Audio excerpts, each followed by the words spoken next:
తో block buster hit కొట్టారు.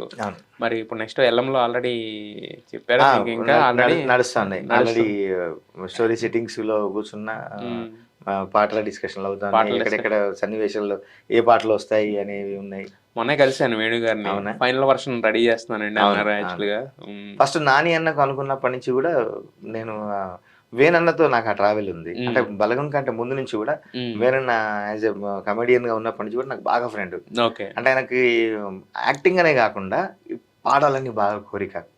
పాటలు రాస్తుంటే కొత్త కొత్త పాటలు ఉంటాయి, దాన్ని మెచ్చుకోవడం, వినడం, అక్కడి నుంచి అట్లా మా జర్నీ నడిచింది. ఫస్ట్ స్టార్టింగ్ లో అసలు వేణన్న ఒక ప్రైవేట్ పాట చేద్దాము, వేణన్న యాక్టింగ్ చేస్తూ నేను ఒక పాట చేద్దాము, ఒక వైరల్ సాంగ్ ఏదైనా చేయాలని అట్లా రెగ్యులర్ గా కలిసేవాళ్ళం. అందులో నేను ఫస్ట్ పంచవటి కాలనీలో ఉండేవాడిని. నా వెనకనే ఉండేవాడు వేణన్న. నాది రోడ్ నెంబర్ 10, ఆయన రోడ్ నెంబర్ 12. ఇట్లా వెనకనే ఉండేవాళ్ళం, రెగ్యులర్ గా కలుసుకునే వాళ్ళం, దీని గురించే డిస్కస్ చేసేవాళ్ళం. ఒక ఫైన్ డే డైరెక్టర్ అవుతున్నాను స్టోరీ అని, ఆ స్టోరీలో కూర్చోవడం, పాటలు అయిపోవడం. ఇప్పుడు ఎల్లమ్మ కూడా అట్లాగే నడుస్తుంది. సో మరి చేంజెస్ ఏమైనా ఉన్నాయా అప్పటికి ఇప్పటికి? స్టోరీ ఆల్మోస్ట్ మెయిన్ పాయింట్ అంతా అదే, ఎవరి ఇమేజ్ కి తగ్గట్టుగా చిన్న చిన్న చేంజెస్ అనేవి ఉంటాయి.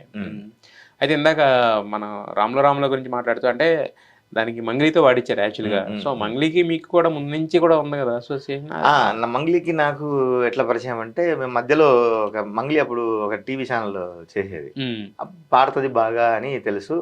నేను ఫస్ట్ ఒక పాట మన వేణు ఊడుగుల నీది నాది ఒకే కథలో ఒక సాంగ్ రాశాను. ఆ సినిమాలో ఉండదు, బట్ బాగా వైరల్ అయింది ఆ పాట.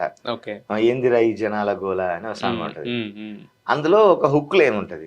ఆ హుక్ లైన్ బొబ్బిలి సురేష్ దాని మ్యూజిక్ డైరెక్టర్, వేణు ఊడుగులను బొబ్బిలి సురేష్ కలిసి మంగ్లీతో పాడిచ్చారు. అది మంగ్లీతో పాడిచ్చాక నాకు చిన్నప్పటి నుంచి తెలుసు.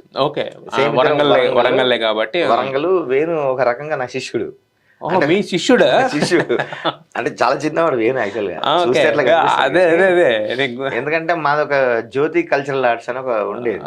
మేమందరం వాళ్ళ బావగారిది ఒక స్కూల్ ఉండేది. ఆ స్కూల్లో మేము రిహార్సల్ చేసేవాళ్ళం, ఫోక్ సాంగ్స్ అవి చేసేవాళ్ళం. అట్లా వేణు వచ్చి మా టీంలో నృత్య నాటికలు, డాన్స్ బ్యాలెట్ చేసేవాళ్ళం. అది చేసేవాడు మాతో వచ్చి. ఇంకా నేను సైకిల్ మీద కూర్చోబెట్టుకొని వేణు తొక్కుంటూ తీసుకుపోవడం. క్లోజ్ వేణు. మేము ఇప్పుడు కాదు 74 సార్. అంటే బట్ ఆయన మీకు శిష్యుడు? అదే శిష్యుడు ఇన్ ద సెన్స్ ఇట్లా ఉండేవాళ్ళం. అప్పుడు పాట వినిపించాడు, అన్న ఒకసారి పాట విను అని. అంటే ఈ అమ్మాయి ఎవరు భలే పాడింది పాట అంటే మంగ్లీ అని పాడింది. అట్లా పరిచయం. తర్వాత మధ్యలో సచ్చింద్ర గొర్రెను సినిమా కోసం శ్రీధర్ రెడ్డి అన్న అని డాన్స్ అసోసియేషన్ దానికి ఉండేది, ప్రెసిడెంట్ ఉండేది, శ్రీధర్ రెడ్డి ఎర్వా. ఆయన డైరెక్షన్ లో సినిమా చేసామన్నట్టు. దానికి నేను ఆల్మోస్ట్ అన్ని పాటలు నేను రాశాను.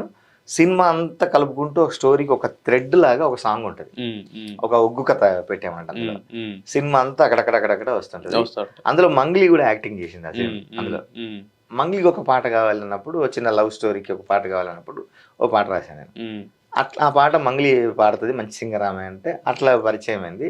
ఇంకా అన్న ఫుల్ ఉండేవాళ్ళం. సేమ్ పంచవటి కాలనీలో నేను ఉన్న పక్కనే ఉండేది. అంత పంచవటి కాలనీ అంటే పంచవటి కాలనీ బ్యాచ్ అనమాట. బ్యాచ్ అంతా మణికొండియన్స్. బాగుంది. మేము కూడా మణికొండియన్నే కాబట్టి పంచవటి కాలనీ కాదు, దాని పక్కన అనమాట.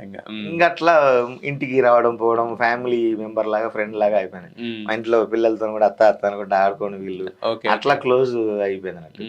ఇంకా అట్లా ఒకసారి మారుతి గారు అడిగారు నన్ను, ఏదైనా మంచి వాయిస్ ఉంటే పరిచయం చేస్తే మనం ఇందులో శైలజారెడ్డి అల్లుడులో నేను రాసిన టైటిల్ సాంగ్ రాశారు. అంటే అప్పుడే మంగ్లీ చేసిన తెలంగాణ సాంగ్ ట్రైలర్ అని బాగా ఫేమ్ అయింది. ఆ వాయిస్ వినిపించా, భలే ఉంది అంటే అప్పుడు మంగ్లీని పరిచయం చేసింది. అది ఫస్ట్ పాట సినిమాలో మంగ్లీ.